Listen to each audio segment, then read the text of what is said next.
বাবা আজকে আপনার লগে ঘুরতে বাইরে ভালোই লাগলো আমার। ওই যে দেখ বাবা, এবার খারাপ রেসিট কে বিড়ি জ্বালা। আজকালকার পোলা পাইন পলায় পলায় বিড়ি খাইতেছে।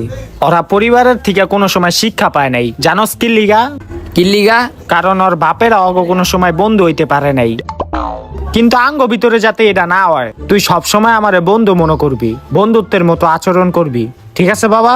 আচ্ছা বাবা। আচ্ছা এখন আয়। এ ফয়সালে এলো এক পেক মেরে দে। আরে ল বেটা, আমরা না বন্ধু? আর ল, আরে ওই যে চানাচুরটা আছে ল, আর এটির লোক আরো মজা হইব। আর ল বেটা ল, আরে সরম পাসকে ল, আমরা না বন্ধু? আরে বেটা খা, কই যেতাছ বেটা? এদিকে তো বইয়া খামু। আরে বেটা আবার দরজা বন্ধ করতাছ কে? তুই বাপেরে মদ হাতস? তোর এত বড় সাহস? তাইরা দাও আমারে। তোর খবর আছে? এই কই যাস? ঘরে ঢোক। তুই বাপেরে মদ হাতস? হ্যাঁ